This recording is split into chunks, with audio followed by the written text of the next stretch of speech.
시편 41편입니다. 시편 41편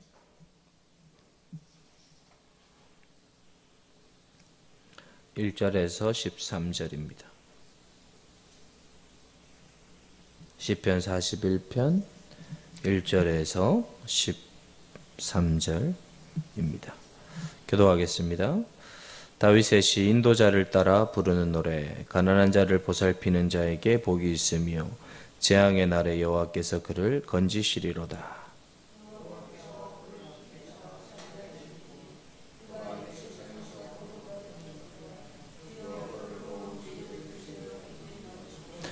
여호와께서 그를 병상에서 붙드시고 그가 누워 있을 때마다 그의 병을 고쳐 주시나이다.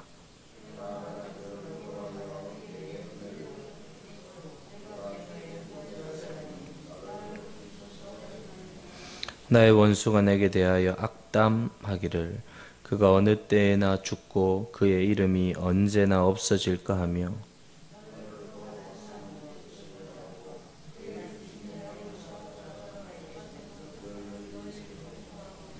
나를 미워하는 자가 다 하나같이 내게 대하여 수군거리고 나를 해하려고 꾀하며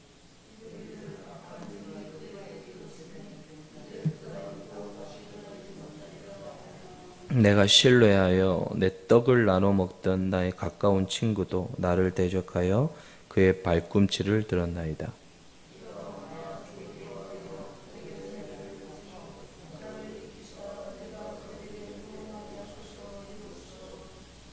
내 원수가 나를 이기지 못하오니 주께서 나를 기뻐하시는 줄을 내가 알았나이다.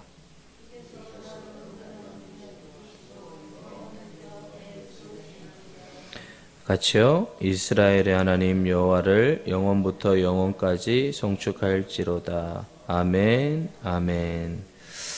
오늘 41편도 다윗의 인도자를 따라 부르는 노래입니다. 시편 1편에서 여는 첫 번째 단어가 복 있음이요. 에세르라는 단어입니다. 에세르. 이 복 있으며 이 에세르라는 단어가 또 시편 41편에도 나옵니다. 그래서 이게 히브리어에 보면 먼저 나와요. 복이 있다, 이게 가장 먼저. 에세르 복 있으며. 시편 41편에서는 가난한 자를 보살피는 자는 복이 있다. 이 가난한 자는 실제적인 경제적으로 아주 취약한 자들, 연약한 자들입니다. 이 자들을 보살피는 자가 아주 복이 있다는 성경의 에세르 선언입니다. 근데 이 보살피다라는 이 단어도 사칼이라는 단어인데 그냥 마음으로 연민의 정을 느낀다 이게 아니에요. 이 사칼이라는 이 보살핀다는 단어는 실제적으로 경제적인 도움을 실제적으로 주는 자예요. 그래서 누군가 굉장히 가난한데 이 가난한 자를 내가 실제적인 경제적인 도움을 주면서 그렇게 하는 자가 에세르 한다는 거예요. 아주 복이 있다는 거예요. 내가 누군가 되게 경제적으로 어려워요. 그런데 경제적으로 어렵다라고 마음에 아파하는 것 이거는 사칼이 아니에요. 내가 가지고 있는 것을 그 연약한 자에게 실제적인 도움을 준 자, 그가 진짜 복이 있다는 거예요. 그러니까 이 행위를 동반하는 것이죠. 복 있는 자는 그냥 생각만 하고 있고, 그냥 연민의 정만 느끼는 게 아니라 삶으로 보여준다는 거예요. 근데 여러분, 놀라운 게 이렇게 경제적인 가난한 자에게 사칼, 경제적인 도움을 주면서 그를 보살펴 주는 자에게 어떤 복이 임하는가 이걸 오늘 본문이 보여주고 있는데 재앙의 날, 이거는 극심한 고난의 날이에요. 여러분, 이 평소에 가난한 자들을 보살피고 경제적인 도움을 주었던 자가 자기의 재앙의 날, 아주 이 극도의 고통스러운 날에 여호와께서 그를 건져주신다는 거예요. 여러분, 우리 인생 속에 재앙의 날에 처할 수가 있습니다. 이 날은 사실은 나의 의도와 상관없이 우리가 이 상황에 빠질 수가 있어요. 근데 하나님께서 어떻게 하시느냐? 이 재앙의 날에 빠진 자를, 평소에 가난한 자를 보살폈던 이 사람을 하나님께서 건져주신다는 거예요. 놀라운 것입니다. 2절에 보면 건져주실 뿐만 아니라 그를 지키사 살게 하시리니. 그러니까 진짜 막 삶이 살아날 수 있도록 하나님이 도와주시고 인도해 주신다는 거예요. 그리고 그가 이 세상에서 복을 받을 것이라. 여러분, 하나님께서 가난한 자를 싹할 경제적인 도움을 줬더니 이건 뭐 엄청납니다.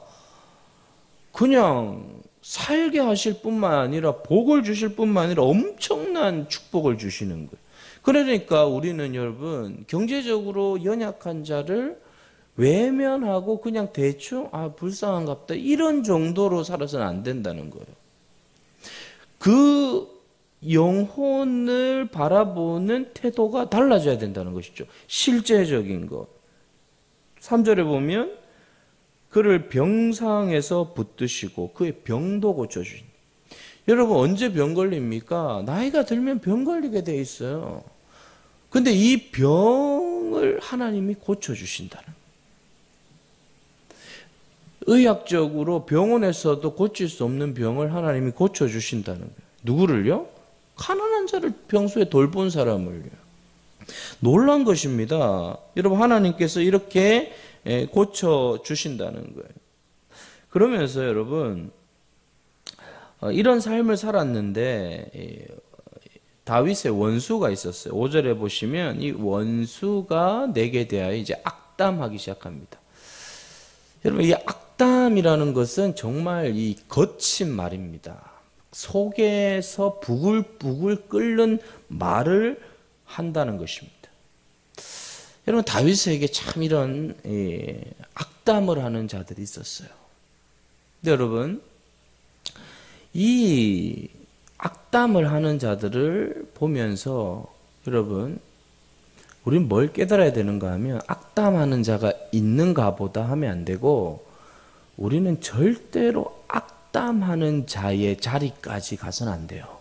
이건 뭔가 하면 내 속에서 막 악이 부글부글 끓는 거예요. 그 악이 내 입을 통해 나오는 거예요. 여러분, 무엇을 먹어서 더러워지는 게 아니라 무엇이 내 속에 내재되어 있어서 나오면서 더러워지는 거예요. 무얼 더러운 걸 먹은 자들이 더러워지는 게 아니라 더러운 걸 움켜쥐고 있고 그것을 가지고 내뱉는 자들이 더럽다라고 예수님 말씀하셔요. 그러니까 악담을 하는 사람은요, 그냥 악담하는 게 아니에요. 속에 그 악을 늘 쌓아두어서 입에서 나오는 거예요. 그러면 여러분, 악담하는 자들은 어떻게 나오는가 하면 첫 번째, 이름을 소중히 여기잖아요. 이 사람들은 뭔가 하면 어떤 사람의 이름을 짓밟으려고 해요. 악담하는 자들은. 그러니까 성도는, 하나님의 백성들은 이름을 소중히 여깁니다. 그러니까 아주 연약한, 내가 생각하기에 정말 아주 하찮다 하는 사람의 이름도 소중히 다뤄요. 왜? 하나님의 형상이니까. 그래서 여러분, 우리는 악담하는 자의 길을 걷지 말아야 되는데, 악담하는 자의 길이 걷지 않는 첫 번째 뭐냐? 나는 이름을 소중히 여기는가? 여러분, 악담의 길을 걷지 않는 사람은 이름을 소중히 여겨요. 그 사람의 이름을 명예롭게 해요. 그리고 그 사람의 이름을 높이려고 해요. 그 이름을 없애려고 하고 그를 죽이는 거예요. 여러분, 이름을 짓밟는 사람은 언제나 죽이는 자입니다. 그러니까 그 사람의 존재를 죽이려고 하고 이게 죽이는 자래. 그러니까 이게 악담하는 자들이에요. 그러니까 여러분, 무서운 거죠. 우리는 어떤 이유에서든지 이 악담하는 자가 되어서는 안 되고 죽이는 자리에 있으면 안 돼요. 여러분 어떻게든 살리십시오. 살아나는 데 동참해야 합니다. 막 죽이는 곳이 있어요. 그런데 그 사람이 가면 또 살아나요. 그런 존재가 돼야 돼요. 뭔가 분위기가 죽어요. 그런데 살아나요. 여러분 그렇게 되길 축복합니다. 6절에 보면 그들은 또 거짓을 말하고 중심에 악을 쌓아. 여러분 아까 말 악담한 중심에 악이 쌓여 있어요. 그리고 선포합니다. 막 돌아다니면서 선포해요.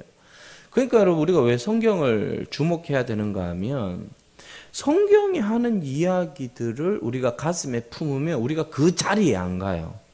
근데 여러분 내가 생각을 하잖아요. 아 내가 안 해야지 이러면 해요. 근데 성경이 들어와 있으면 이 성경이 뿌리 내려 있으면 그 자리에 안 가게 돼요. 근데 이게 성경이 들어와서 악담하는 자, 악을 쌓은 자는 이렇게 자기만 갖고 있는 게 아니라 말할 뿐만 아니라 막 돌아다니면서 이야기를 해요. 그럼 여러분 어떻게 합니까 우리는? 그 자리를 피해야 돼요. 그 자리에 머물러 있으면 돼요. 여러분 새가 우리 머리 위에 지나다닐 수는 있어요. 그런데 새가 내 머리 위에서 똥을 싸게 해서는 안 돼요. 새가 내 머리 위로는 지나갈 수 있죠. 그런데 새가 내 머리 위에서 똥을 싸게 해서는 안 되는, 머물러 있게 해서는 안 된다는 거예요. 여러분 악은요 우리가 머물러 있지 않으면 절대 힘을 쓰지 않습니다. 막 악담을 하잖아요. 나 바빠 이러면서 가잖아요. 그러면 그게 싹 사라져요. 그런데 뭔데 이러는 순간 이게 막 이제 똥을 막 싸기 시작하는 게 새가. 그러면 내가 이제 더러워지. 그렇게 되는 거예요. 그래서 이게 막 쌓인다는 거죠. 그러면서 악담하는 자의 특징이 그 7절에 수군거려요. 수군거려요. 다 연결되는 거죠. 악이 쌓여 있고 악담을 하고 결국 이제 어떻게 해요? 뭐하고 수군거려요. 그래서 어떻게 합니까? 해하려고 꾀합니다. 막 머리를 이제 돌리는 시간, 어떻게 하면 방법을 막 생각하는 거예요. 꾀는 방법이잖아요. 방법을 막 생각하는 거예요. 이렇게 할까 저렇게 할까. 그러면서 그가 병들었대. 이제 끝났대. 다시 못 일어난대. 이렇게 막 수군거리는 거예요. 근데 참 마음이 아픈 게 9절입니다. 9절 같이 읽어보겠습니다. 시작. 내가 신뢰하여 내 떡을 나눠 먹던 나의 가까운 친구도 나를 대적 그의 발꿈치를 들었네. 저는 이제 9절을 묵상하면서 마음이 너무 아픈 거예요. 여러분 누가 떡을 먹습니까? 아주 가까운 사이가 떡을 같이 먹어요. 여러분 떡 함부로 먹습니까? 다윗이 떡을 가까이 먹었던 자들은 정말 가까이 있었던 사람들이에요. 그런데 그 가까운 친구가 대적하게 되었다는 거예요. 야, 정말 이 본문을 보면서 마음이 막 쓰리고 짠한 거예요. 여러분, 가까운 사이는 아무나 가까운 사이가 되지 못합니다. 이 가까운 사이가 되었다는 것은 은총이에요. 은총. 누구의? 하나님의. 여러분 아무나 가까이 할 수가 없어요. 내가 뭐 가까이 하고 싶다고 해서 가까워지는 게 아니에요. 그런데 여러분 우리가 명심해야 되는 게 뭔가 하면 내가 가까워진 사이는 하나님이 주신 은총이라고 생각해야 돼요. 은총. 그러니까 하나님이 그 관계를 아름답게 인도하셨다는 거예요. 그러면 그 관계를 하나님이 주신 은총의 관계이기 때문에 내가 그것을 잘 다루면 엄청난 복이 계속 흘러 넘치는 거예요. 여러분이 산에 올라갔어요? 등산을 했어요? 옹달샘이 보였어요. 여러분 옹달샘이 보이는데 누가 돌로 그 옹달샘을 콱 막아버리고 가요. 여러분 마음이 어때요? 등산 가다 옹달샘이 퐁퐁퐁퐁 물이 나와요. 그런데 갑자기 어떤 사람이 돌을 들고 그 옹달샘을 팍 맞고 그냥 가버려요. 여러분 어떤 느낌 드세요? 짜증나 그죠? 마음이 상하죠. 옹달샘이 퐁퐁 나는데 돌 팍 맞고 갔는데 어우 잘했다 막 이런 마음이 드시는 분은 굉장히 심각한 거예요. 병든 거예요. 완전히 병든 거예요. 내버려 둬야죠. 관계는 옹달샘이에요. 복의 통로예요. 퐁퐁퐁퐁퐁. 팍 맞고 가는 건 진짜 여러분 잘못된 거고 병든 거예요. 관계를 그렇게 생각하면 돼요. 내 인생의 축복이다. 퐁퐁퐁퐁 물이 나온다. 그러면 여러분 어떻게 해야 합니까? 다윗에게는 이런 사람이 있었던 거예요. 가까운데 다윗의 옹달샘을 확 막아버리고 가버린 거예요. 어떤 일이 벌어집니까? 보응이 임합니다. 10절에. 내가 그들에게 보응하라고 얘기하지만 이건 다윗이 보응하는 게 아니에요. 하나님이 보응하는 거예요. 그게 무서운 거죠. 하나님이 보응해요. 여러분 보응을 받지 않는 삶은 뭐예요? 계속 옹달샘이 나오게 하는 거예요. 어떻게? 관계로. 근데 여러분 이거는요. 조금만 신경 쓰면 돼요. 우리가. 조금만 신경을 쓰면 돼요. 이 본문을 가지고 내가 그 사람에 대하여 악담하지 않고 내가 그 가까운 자와 계속 관계를 잘 유지해야지라는 마음만 가지면 옹달샘은 막히지 않아요. 근데 여러분 사탄은요 그냥 희한하게 나의 경험, 생각, 인생을 가지고 그걸 막아버리도록 만들어요. 옹달샘 왜 막습니까? 복인데. 그 좋은 복을 왜 막습니까? 그냥 지내고 가면 돼요. 여러분 결국은 뭡니까? 인생은 그것 때문에 복 받는 거예요. 하나님이 주신 그 아름다운 관계. 근데 여러분 하나님 보응하시는데 11절에 어떻게 합니까? 원수가 결단코 다윗을 이기지 못해요. 왜? 주께서 나를 기뻐하시니까. 사랑하는 여러분, 이 관계들을 우리가 이 다윗에게 있었던 일을 우리는 어떻게 해야 합니까? 그대로 나에게 적용할 줄 알아야 돼요. 적용을 하면서 이 길에 어떻게 해요? 서지 마세요. 성경 왜 읽어요? 그냥 한번 읽고 때우려고가 아니에요. 성경이 왜 놀랍습니까? 구체적인 삶을 다루기 때문이에요. 아주 구체적인. 앞서서 여러분 앞선 선배들의 말을 귀 기울이는 이유가 뭡니까? 먼저 살았기 때문이에요. 그걸 무시하는 사람은 어떻습니까? 바보예요. 앞선 자들의 이야기. 왜 역사책 공부합니까? 역사책 공부하는 이유는 굉장히 중요해요. 앞선 자들의 해안을 내가 듣기 위해서. 왜 선배들의 말을 들어야 합니까? 앞선 분이 겪은 것을 내가 안 겪으려고. 다윗이 이야기하는 거예요. 내가 이렇게 했는데 이런 사람이 있었다. 사랑하는 여러분, 저는 우리가 시편을 보면서 시편에서 경험했던 다윗의 그리고 수많은 위인들의 삶을 우리는 따라가지 마십시다. 주님의 길, 소망의 길, 믿음의 옹달샘의 길을 걸어가십시다. 여러분 관계가 깨어지려고 할 때 퐁퐁퐁퐁 요것만 생각하세요. 자 따라하겠습니다. 시작. 퐁퐁퐁퐁 옹달샘 물 퐁퐁. 아 내가 이걸 막겠구나. 이거 막으면 끝나는구나. 여러분만 끝납니까? 자녀들도 끝나요. 자녀들도 축복의 옹달샘을 못 먹어요. 근데 그걸 열어놓으면 계속 먹어요. 할렐루야. 보세요. 주께서 온전한 중에 붙드시고 영원히 주 앞에 세우시고 이스라엘 하나님 여호와를 영원부터 송축할 것이라. 다윗은 송축하는 삶을 삽니다. 근데 악인들은 없어요. 악인들은 없어요. 이 새벽에 우리 주님께서 주신 말씀 붙들고 우리 모두가 그 축복의 옹달샘을 받아 마시기를 주의 이름으로 축복드립니다.